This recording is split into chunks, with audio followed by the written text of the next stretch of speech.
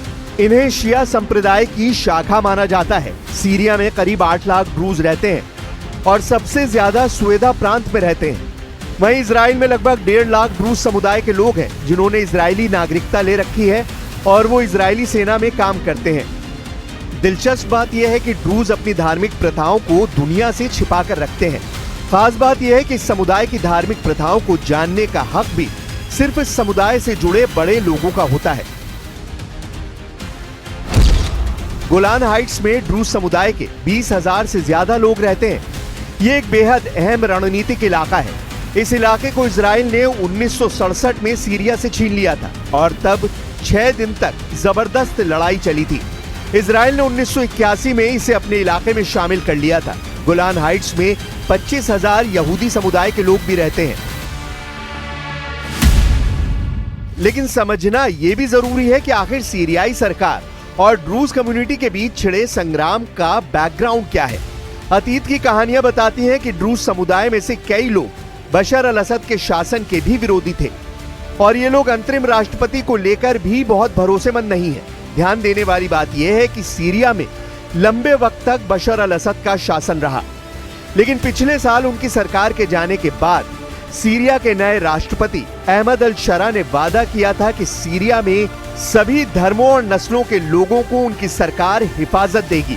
लेकिन सीरिया के सुन्नी कट्टरपंथी समूह देश में धार्मिक रूप से अल्पसंख्यक समुदायों का उत्पीड़न कर रहे हैं। ये कट्टरपंथी समूह अंतरिम राष्ट्रपति अहमद अल शरा के वफादार माने जाते हैं। लेकिन सवाल तो ये भी है कि आखिर सीरिया की सेना ड्रूज समुदाय के लोगों से क्यों लड़ रही है? सीरिया की नई सरकार और ड्रूज के बीच संबंधों में तनाव की एक वजह ड्रूज मिलिशिया को निशस्त्र करना है। अंतरिम राष्ट्रपति अहमद अल शरा सभी हथियारबंद लड़ाकों को सेना के तहत लाना चाहते हैं, लेकिन वो अब तक ड्रूज समुदाय के साथ कोई भी समझौता नहीं कर पाए हैं क्योंकि समुदाय के लोग अपना अलग वजूद बनाए रखने पर अड़े हुए हैं। माना जा रहा है कि इन्हीं वजहों ने सीरिया में नए संग्राम की लकीर खींची है। אנחנו פועלים גם בסוריה היום, מהבוקר. יש לנו מחויבות לשמור על אזור דרום מערב סוריה כשטח מפורז בגבול ישראל. אנחנו לא נרשה לחזור למצב שמקיימים לנו שם לבנון שנייה. ואנחנו גם מחויבים לשמור על התושבים הדרוזים. אנחנו עושים זאת באמצעות פעולות עצימות. אני מקווה שלא נצטרך לפעול יותר. זה תלוי מאוד במה שמבינים וגם עושים וגם לא עושים בדמשק. सीरिया की धरती एक बार फिर वैश्विक जंग की लाठी तले कुचली जा रही है। इजराइल की बमबारी, ड्रूज समुदाय की त्रासदी और सीरियाई सरकार की खामोशी, ये सब मिलकर इस बात की गवाही दे रहे हैं कि पश्चिम एशिया की शांति एक भ्रम है। सवाल सिर्फ इतना नहीं कि कितने मरे, सवाल यह है कि कौन किसके लिए लड़ रहा है। ड्रूज के नाम पर हो रही जंग में अब अमेरिका, इजराइल, ईरान, रूस जैसे बड़े खिलाड़ी उतर चुके हैं, लेकिन असली कीमत चुका रहा है सीरिया का आम आदमी। क्या यह ऑपरेशन रूस की हिफाजत है या फिर नए प्रॉक्सी युद्ध की शुरुआत? और अगर यही शुरुआत है तो अंजाम कितना भयानक होगा, यह अपने आप में एक बड़ा सवाल है।